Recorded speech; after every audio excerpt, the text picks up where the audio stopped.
Cuando llegó a Jerusalén, trataba de juntarse con los discípulos, pero todos le tenían miedo, no creyendo que fuese discípulo. Entonces Bernabé, tomándole, lo trajo a los apóstoles y les contó cómo Saulo había visto en el camino al Señor, el cual le había hablado, y cómo en Damasco había hablado valerosamente en el nombre de Jesús. Y estaba con ellos en Jerusalén, y entraba y salía, y hablaba denodadamente en el nombre del Señor, y disputaba con los griegos, pero estos procuraban matarle.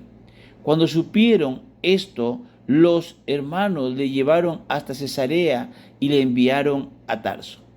Entonces las iglesias tenían paz por todo Judea, Galilea y Samaria, y eran edificadas andando en el temor del Señor, y se acrecentaban fortalecidas por el Espíritu Santo.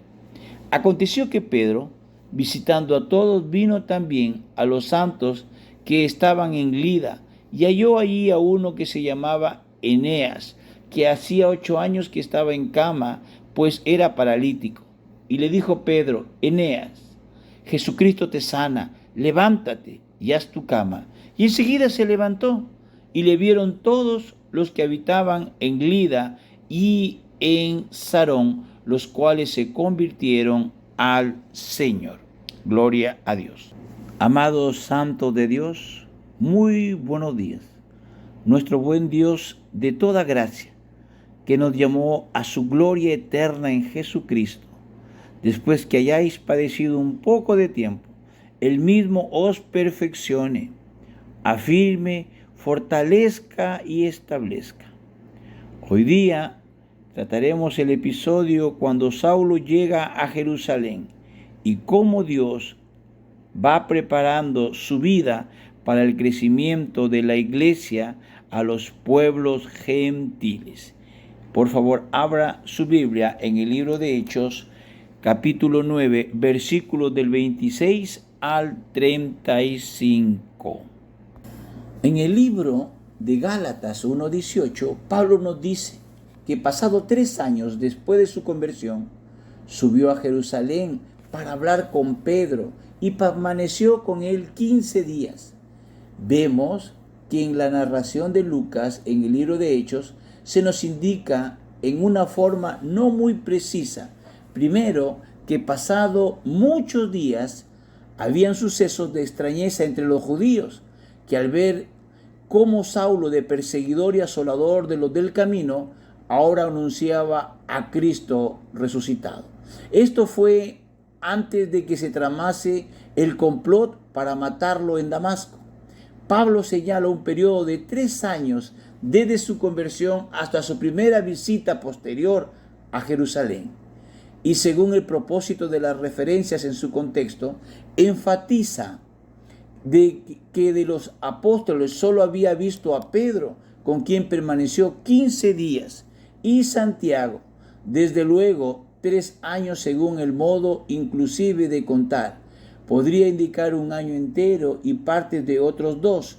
Pablo no determina la duración de su estancia en Jerusalén, ni dice nada acerca de sus actividades allí, aparte de los 15 días con Pedro, añadiendo solamente: después fui a las regiones de Siria y Cilicia. A Lucas le interesan los primeros contactos del ex perseguidor con los santos en Jerusalén.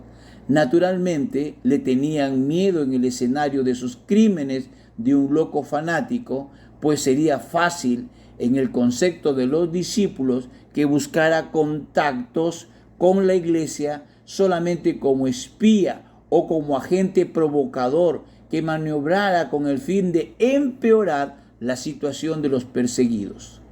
Fue Bernabé, hijo de consolación, enterado exactamente del hecho de la conversión de Saulo y de su ministerio posterior en Damasco, quien se hizo responsable por él y le presentó a los apóstoles, en vista de la declaración de Pablo en Gálatas 1:19, hemos de entender que los apóstoles mencionados eran Pedro y Santiago, no apareciendo otros en aquella ocasión por razones que ignoramos.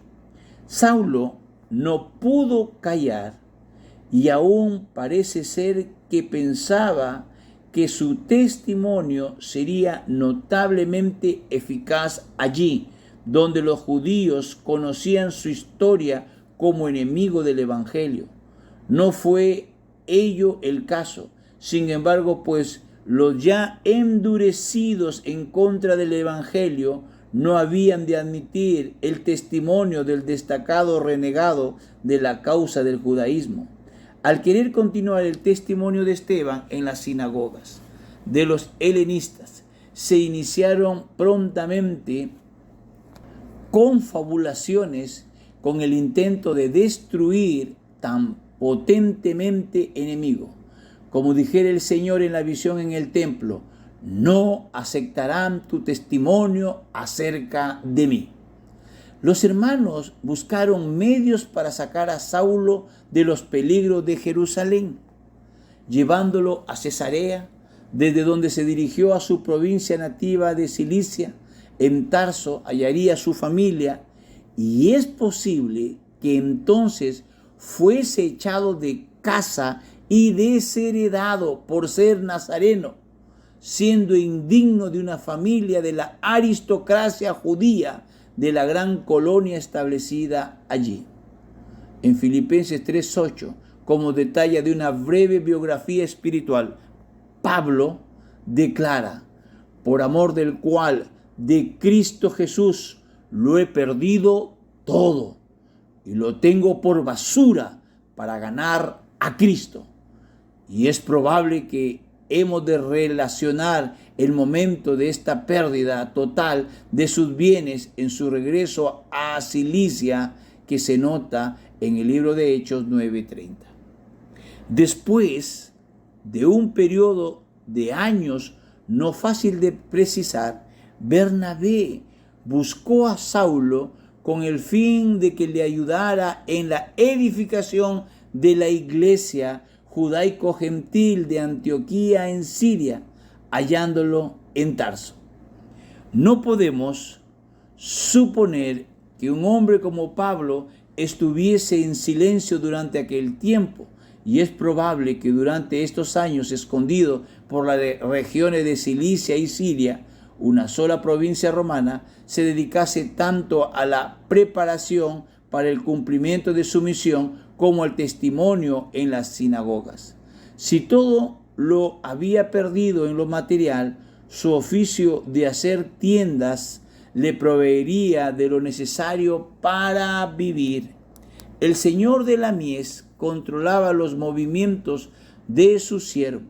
Faltaban aún algunos acontecimientos antes de que el apóstol a los gentiles fuese llamado para principiar la evangelización sistemática de las tierras que mediaban entre Siria y Roma.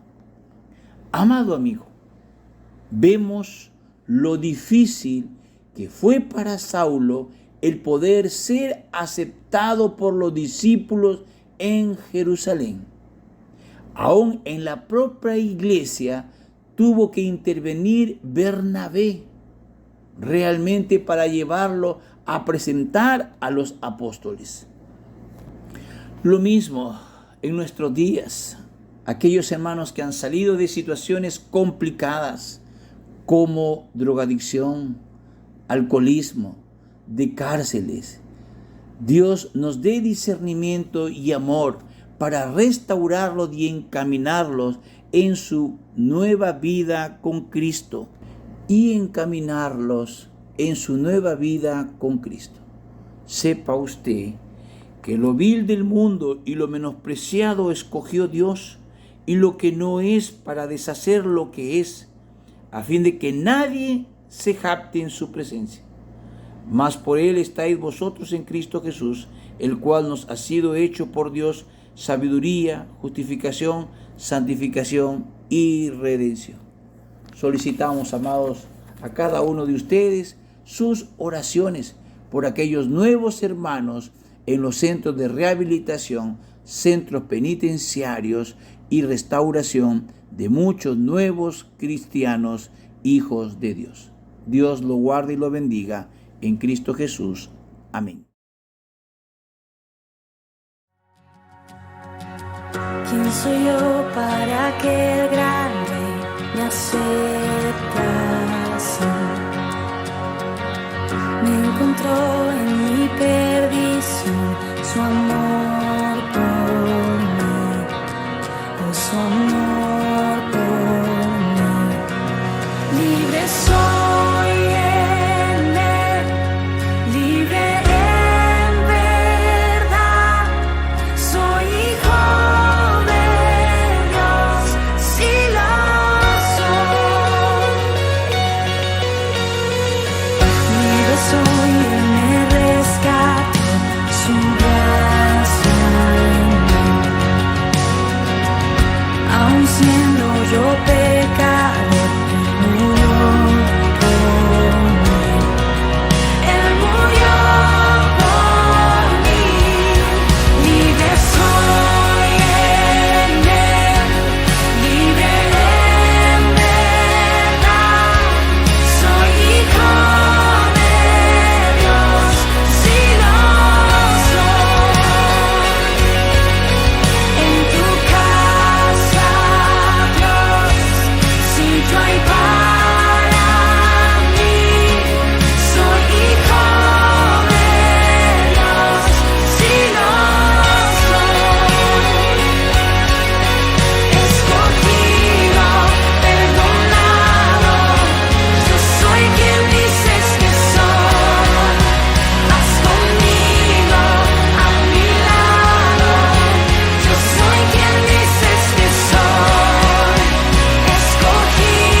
sitio hay para mí, soy hijo